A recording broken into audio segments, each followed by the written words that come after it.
നമസ്കാരം. നോക്കാം top headlines.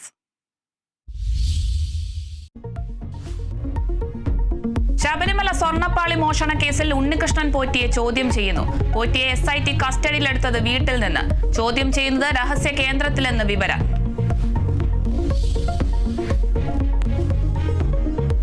Palakkad കണ്ണാടി സ്കൂളിൽ 9ാം ക്ലാസ് വിദ്യാർത്ഥി ജീവനൊടുക്കിയതിൽ നടപടി. 2 അധ്യാപികമാരെ സസ്പെൻഡ് ചെയ്ത് മാനേജ്മെന്റ്. സസ്പെൻഷൻ ക്ലാസ് ടീച്ചർ ആശയ്ക്കും പ്രധാന അധ്യാപിക ലിസിക്കും. വിദ്യാർത്ഥി ജീവനൊടുക്കാൻ കാരണം അധ്യാപികയുടെ മാനസിക പീഡനമെന്ന ആരോപണം. സ്കൂളിൽ വിദ്യാർത്ഥികൾ പ്രതിഷേധിച്ചു. കൊച്ചി പള്ളുരുത്തി സെന്റ് റീത്ത സ്കൂളിലെ വിദ്യാർത്ഥിനി ഹിജാബ് ധരിക്കരുതെന്ന വിവാദത്തിൽ മാനേജ്മെന്റിനെതിരെ വിദ്യാഭ്യാസ മന്ത്രി.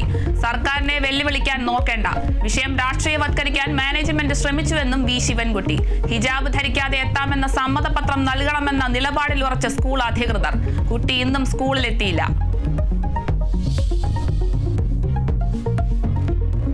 സംസ്ഥാനത്ത് തുലാവർഷമെത്തി. മധ്യ കേരളത്തിലും തെക്കൻ കേരളത്തിലും ശക്തമായ മഴയ്ക്ക് സാധ്യത. കോട്ടയം, ഇടുക്കി ജില്ലകളിൽ ഓറഞ്ച് മുന്നറിയിപ്പ്. 7 ജില്ലകളിൽ മഞ്ഞ മുന്നറിയിപ്പും പ്രഖ്യാപിച്ചു. 50 കിലോമീറ്റർ വേഗതയിൽ വീശിയടിച്ചേക്കാവുന്ന ശക്തമായ കാറ്റിനും സാധ്യത.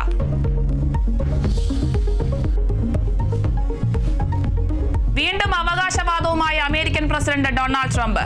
ഇന്ത്യ റഷ്യയിൽ നിന്ന് എണ്ണ വാങ്ങില്ലെന്ന് പ്രധാനമന്ത്രി നരേന്ദ്രമോദി ഉറപ്പു നൽകി. റഷ്യയെ സാമ്പത്തികമായി ഒറ്റപ്പെടുത്തുന്നതിന് വലിയ നീക്കമെന്ന അവകാശവാദം. ട്രംപിനെ തള്ളി ഇന്ത്യ. ദേശ താൽപര്യത്തിനാണ് മുൻഗണനയെന്ന് മറുപടി. മോദിക്ക് ട്രംപിനെ ഭയമെന്ന് രാഹുൽ ഗാന്ധി.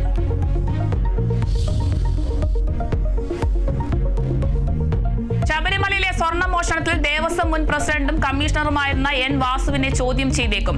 കട്ടിളപ്പാളി ചെമ്പാണെന്ന് റിപ്പോർട്ട് നൽകിയത് കമ്മീഷണറായിരുന്ന N വാസു. റിപ്പോർട്ട് നൽകിയത് 2019.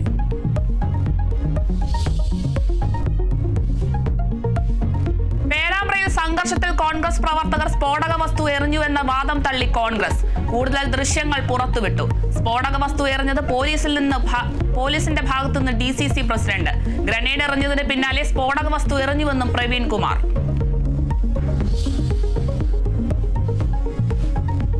യുവതിയുടെ ശരീരത്തിൽ ശസ്ത്രക്രിയക്കിടെ ഗൈഡ് വയർ കുരുങ്ങിയ സംഭവത്തിൽ പ്രത്യേക മെഡിക്കൽ ബോർഡ് രൂപീകരിക്കണമെന്ന് പോലീസ്. ആവശ്യമുന്നയിച്ച് DMOയ്ക്ക് കത്ത് നൽകി. നഷ്ടപരിഹാരം ആവശ്യപ്പെട്ട് മുഖ്യമന്ത്രിയെ കാണാൻ സുമയ്യയുടെ തീരുമാനം.